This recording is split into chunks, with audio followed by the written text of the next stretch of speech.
Doctor ইউনূসের সাথে তারেক রহমানের একটি সফল বৈঠক হয়েছে লন্ডনে, আমরা সবাই জানি এটা।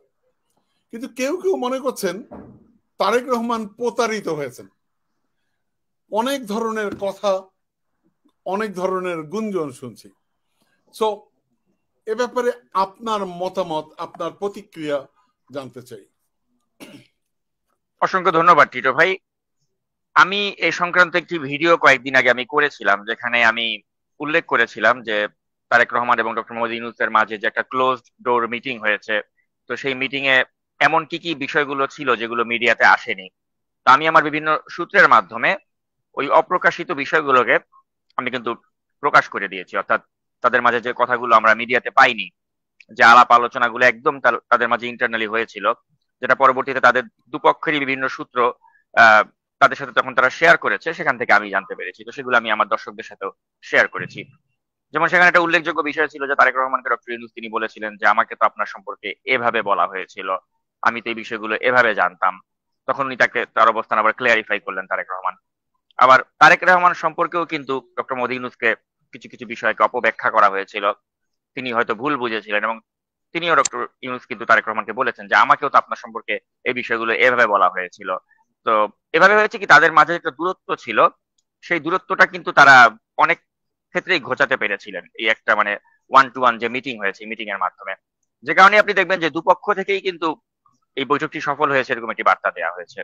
তারেক রহমানের পক্ষ থেকে, বিএনপির পক্ষ থেকে, বিএনপির মিডিয়া সেলের পক্ষ থেকে একটা সফল বৈঠক হয়েছে বলেই বার্তা দেওয়া হয়েছে। পাশাপাশি ডক্টর ইউনূসের পক্ষ থেকেও কিন্তু এটাকে একটা সফল বৈঠক বলেই দাবি করা হয়, যেটা তার প্রেস সচিব যিনি শফিকুল আলম তিনিও কিন্তু বলেছেন যে যারা ষড়যন্ত্রকারী তাদের পরিকল্পনা ভেস্তে গিয়েছে এই বৈঠকের মাধ্যমে।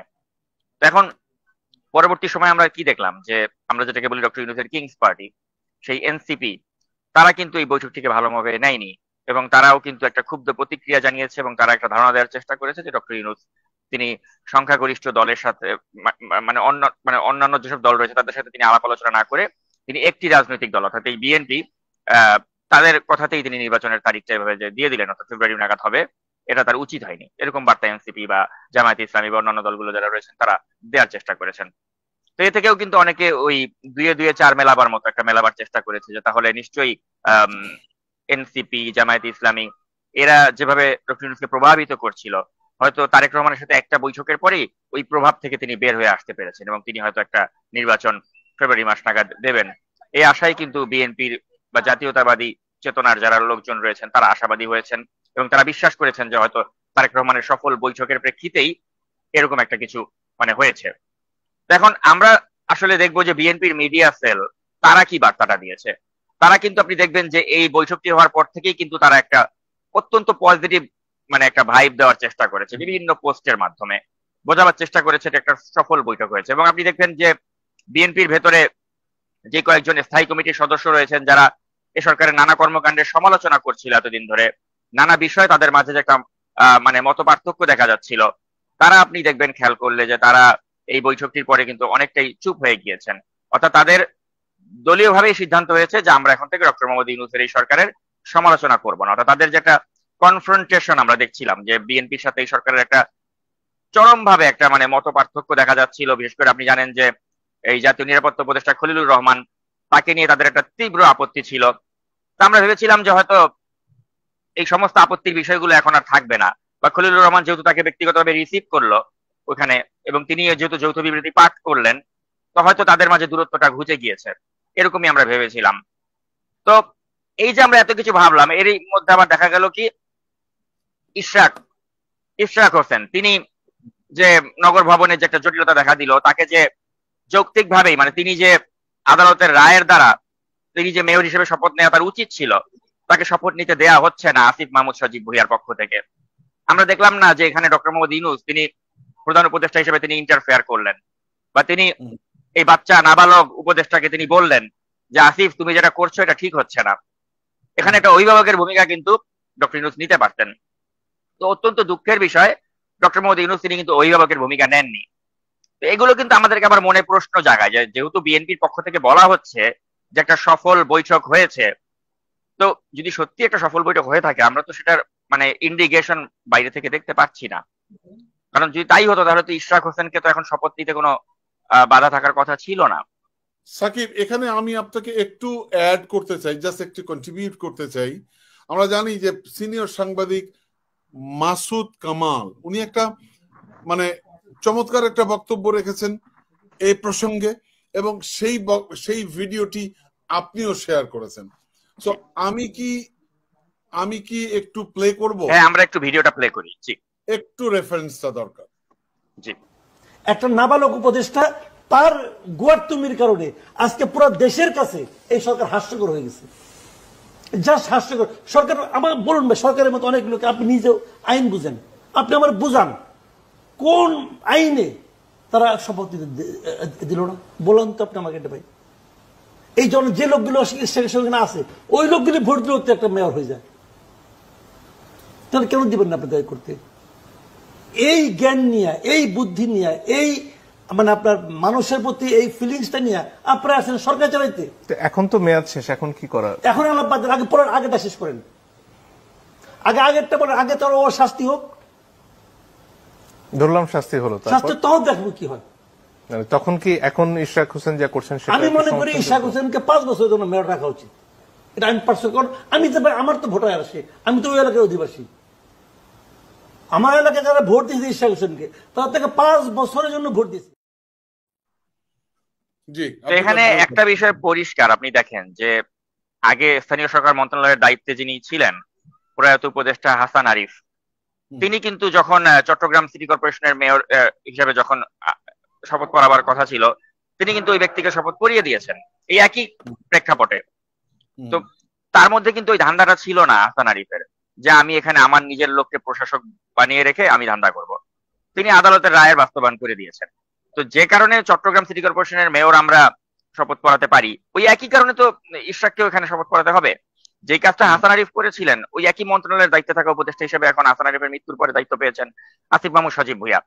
তাকে হাসান আরিফের পথটাই তো অনুসরণ করতে হবে, যে হাসান আরিফ যেহেতু ওখানে একজনকে শপথ পড়িয়ে দিয়ে গেছেন, ইশরাকও যেহেতু একইভাবে জিতে এসেছে আদালতের রায়ের মাধ্যমে, আমি ইশরাককে এখানে শপথ পড়িয়ে দেব। কিন্তু হাসান আরিফের পথে কিন্তু হাঁটলেন না ইশরাক, সরি আসিফ মাহমুদ সজীব ভুঁইয়া। তিনি ইশরাককে কিন্তু তিনি শপথ পড়ালেন না। তো এখন এই যে আসিফ মাহমুদ সজীব ভুঁইয়া, তিনি কি করলেন? তিনি হাসান আরিফ যে কাজটা করেছেন তিনি সেটা করলেন না, তিনি এখানে ঔদ্ধত্য দেখালেন, তিনি বাড়াবাড়ি করলেন। কেন বাড়াবাড়ি করলেন? কারণ তিনি এখানে তার নিজের লোককে যদি বসিয়ে রাখেন, তার ধান্দা করতে অনেক সুবিধা হবে। আমি তো একটা অডিও ফাঁস করেছি, আপনি দেখেছেন, এ থেকে তো তার ধান্দাবাজি কিছুটা চিত্র আপনি পেয়েছেন। সামনে আরো অনেক কিছু আমি ফাঁস করব, এবং আমি আপনাদেরকে দেখিয়ে দেব প্রমাণ করে যে বাংলাদেশের ইতিহাসে এত বড় দুর্নীতিবাজ কেউ মনে হয় না অতীতেও এসেছে বা ভবিষ্যতেও আসবে। আসিফ মাহমুদ সজীব ভুঁইয়া হচ্ছে সেই দুর্নীতির একজন প্রতিচ্ছবি। এখন ক্ষমতার জোরে ঔদ্ধত্যে অনেক কিছু তিনি করছেন, বাট আমি ভালো করেই জানি তিনি কোথায় কোথায় কি করছেন, কোথায় কোথায় জমি জমা কিনছেন, বিদেশে কোথায় কি করতে যাচ্ছেন, এভরিথিং প্রমাণ সহ আমার কাছে আছে, এবং আমি সেগুলো সময় মতো আমি প্রকাশ করব। তো আমি কেন এতটুকু বলবো যে ডক্টর মোহাম্মদ ইউনূস, তিনি আমরা কেন তাকে বিশ্বাস করতে পারছি না, বা এই যে তারেক রহমানের সাথে একটা তথাকথিত সফল বৈঠকের পরেও। আমার একটা প্রশ্ন আছে সাকিব, যে সজীব ভুঁইয়া এত কিছু করছেন কিন্তু এই মানে ডক্টর ইউনূস সাহেব কিছুই জানছেন না, কিংবা মানে কেউ কিছু জানছে না, সবকিছুর মানে উনি করে ফেলছেন, এটা কি মানে এটা কিভাবে সম্ভব? এটা যদি এমন হয়ে থাকে, ডক্টর ইউনূস বলেছেন যে ছাত্ররা তার নিয়োগকর্তা, এখন যদি তিনি নিয়োগকর্তাদের সিদ্ধান্তের বাইরে যেতে না পারেন, এবং তিনি যদি নিয়োগকর্তাদেরকে বলেন যে আমি খাড়ায় যাব, তোমরা আমারে বসায় দিবা, ওইরকম সেটিং যদি হয়ে থাকে, যেটা আমি মনে করছি বা আশঙ্কা করছি, তারেক রহমানের সাথে মিটিংটা ওইরকমই ছিল, যে আমি তারেক রহমানের সাথে একটা মিটিং করব, বাইরে থেকে দেখাবো মিটিংটা খুব ফলপ্রসূ হয়েছে, তোমরা আবার ওদিক থেকে আমার সমালোচনা করবা, কিন্তু আমরাই তো এরকমও তো হতে পারে বিষয়টা। আমরা তো অনেক ধরনের সংখ্যাই এখন করতে পারি, যেরকমও তো হতে পারে যে এটা একটা সেট আপ ছিল, যে তারেক রহমানের সাথে একটা মিটিং হবে, বিএনপি কে বোকা বানাবেন, তারেক রহমানকে তিনি বোকা বানাবেন, আবার বাইরে দিয়ে তার এনসিপি বা জামাত ইসলাম তারা তার সমালোচনা করবে, কিন্তু ভিতরে ভিতরে তারা সব একই থাকবে। তবে একটা জিনিস ঢাকাতে একটা জিনিস মোটামুটি সকলের কানে কানে মুখে মুখে একটা জিনিস, সেটা হচ্ছে যে সজীব ভুঁইয়া এখানে এই নিয়ন্ত্রণটি নিজের হাতে রাখতে চান, ঢাকায় এই কাউকে এই নিয়ন্ত্রণটি দিতে চান না। তো এর পিছনে কি কারণ জানি না, এর পিছনে নিশ্চয়ই কারণটি ওই একই রকম, যে মানে চট্টগ্রাম বন্দর দিয়ে দেওয়া হচ্ছে, ভিতরে ভিতরে সব হচ্ছে, আমরা কিছু জানছি না বিষয়টা এরকম কিনা। মানে মানে আপনি বিষয়টা হচ্ছে কি, আপনার ওই মার্কিন স্বার্থ বলেন বা বিদেশি দেশের স্বার্থ বলেন, এই স্বার্থ সবকিছু জলাঞ্জলি দিয়ে, আমার দেশের স্বার্থটাকে জলাঞ্জলি দিয়ে সবাই স্বার্থটাকে প্রোটেক্ট করাই হচ্ছে এই অন্তর্বর্তী সরকারের মূল লক্ষ্য। এটা হচ্ছে মূল বিষয়, আমাদেরকে বুঝতে হবে। আর আমার কথা হচ্ছে যে এখন তারা বিএনপির সাথে একটা বৈঠক করেছে, বিএনপি বিশ্বাস করছে যে হ্যাঁ এটা একটা সফল বৈঠক হয়েছে, কিন্তু আমরা আসলে ভরসা করার জায়গাটা পাচ্ছি না। কারণ কি, এখানে যদি তারেক রহমানের সাথে একটা ওরকম সেটিং হয়ে থাকে যে আপনার যে মামলাগুলো রয়েছে সেগুলো নিয়ে আমরা আপনাকে বাড়াবাড়ি করব না, হত্যা মামলা বা অনেক গুরুতর মামলা রয়েছে আপনার বিরুদ্ধে, সেগুলো যে আপিল হচ্ছে, আপিলের রায় আপনার পক্ষে আমরা আনবো, আর যদি আপনি বাড়াবাড়ি করেন তাহলে কিন্তু আপনাকে ঝুলাই দিব, এরকম যদি ভয়ভীতি তারেক রহমানকে দেখানো হয়ে থাকে, আমরা তো জানি না ভিতরে এই ধরনের কথাবার্তা হয়েছে কিনা। তো এখন কথা হচ্ছে যে বিএনপি যে একটা পজিটিভ জেস্টার দেখাচ্ছে, এটা এটা না, আমার কাছে মনে হয় যে অন্য কোনো বিষয় থাকতে পারে। বিষয়টা আমার কাছে মনে হয় যে আরো অন্য গভীর কিছু থাকতে পারে, এবং এটা আমি জানি না, কিন্তু এই বিষয়টা আমরা তো বলতে পারছি না সাকিব, যেহেতু তারা দুজন নিবৃতে কথা বলেছে। কিন্তু আমার প্রশ্নটা হচ্ছে, মানুষ যেটা জানতে চাচ্ছে যে আপনারা দুজন নিবৃতে কথা বললেন, বলার পরও মানুষের মধ্যে আশঙ্কা কেন যাচ্ছে যে নির্বাচন হয়তো হবে না। এবং আরেকটা কথা আমি বলি যে আপনি যতই সমালোচনা করেন বা আপনার ব্যক্তিগতভাবে তাকে খারাপ লাগুক বা যাই লাগুক, একটা কথা ভাবতে হবে আপনাকে বা বুঝতে হবে আপনাকে, যে চ্যানেল আইয়ের Zillur Rahman, he is a big factor. Big factor এই কারণে যে তিনি বাংলাদেশের টকশো, রাজনৈতিক টকশোর ইতিহাসে তিনি হচ্ছেন একটা পথিকৃৎ। তার মাধ্যমেই প্রথম এই রাজনৈতিক টকশো গুলো বাংলাদেশের এই চ্যানেলে যে আবির্ভাব হলো, তার হাত ধরেই এসেছে, তৃতীয় মাত্রার হাত ধরে। তো এই লোকটা তো টকশো করতে করতে তার মাথার চুল পেকে গেছে, এবং তিনি মানে রাজনীতি সম্পর্কে তার যথেষ্ট জ্ঞান রয়েছে, প্রজ্ঞা রয়েছে। তিনি তো আরো একটা ওই সস্তা মানের ইউটিউবার না যে প্রবাসে বসে থেকে গুজব আবিষ্কার করে দিবেন। তিনি হাইলি এডুকেটেড এবং তিনি একটা ব্যক্তিত্ব সম্পন্ন মানুষ। তো তার মতো একজন ব্যক্তি যখন এই তারেক রহমান এবং ডক্টর ইউনূসের বৈঠকটাকে নিয়ে সন্দেহ পোষণ করছেন এবং তিনি ধারণা করছেন যেটা বিএনপিকে একটা ব্লাফ করা হয়েছে, আমি অবশ্যই এটাকে গুরুত্বের সাথে বিবেচনা করব। কারণ কি, এই জিল্লুর রহমান তো আসলে কোনো প্রবাসে বসে থাকা কোনো গুজববাজ ইউটিউবার নয়। Zillur Rahman is a fact. Zillur Rahman is a big personality বাংলাদেশের রাজনৈতিক স্পিয়ার আমি মনে করি, কারণ তিনি সব ধরনের মতের মানুষের সাথে বসে তৃতীয় মাত্রায় তিনি আজকে কিন্তু এতটা দীর্ঘ সময় তিনি পার করেছেন। অতএব আমি মনে করি যে তার কথাকে আমাদের আমলে নেওয়া উচিত, এবং তিনি যেহেতু আশঙ্কা প্রকাশ করছেন, আমাদেরকে এগুলো আসলে ভাবিয়ে তুলছে যে তাহলে আসলে কি এই বৈঠকটার মাধ্যমে কি মানে বিএনপি প্রতারিত হলো কিনা। এবং আর্লি ইন্ডিকেশন আমরা যা দেখছি, ইশরাককে নিয়ে যে বিষয়টা আমরা দেখলাম, পাশাপাশি আমরা দেখতে পাচ্ছি যে ডক্টর মোহাম্মদ ইউনূস তিনি এই আসিফ মাহমুদ সজীব ভুইয়া তার যে অতি বাড়াবাড়ি, এখানে তিনি কোনো ধরনের ইন্টারফারেন্স তিনি করছেন না, তাদেরকে যা ইচ্ছা তাই করে একটা ব্ল্যাঙ্ক চেক দিয়ে দিচ্ছেন। তো সবকিছু মিলে আমি মনে করি যে আসলে বিএনপি যতটা ডক্টর ইউনূসকে বিশ্বাস করছে, আমি মনে করি না আসলে এতটা বিশ্বাস করার কোনো যৌক্তিকতা থাকতে পারে। কারণ আমরা অতীতেও দেখেছি এভাবে বিশ্বাস করে কিন্তু প্রতারিত হওয়ার এক্সাম্পল রয়েছে।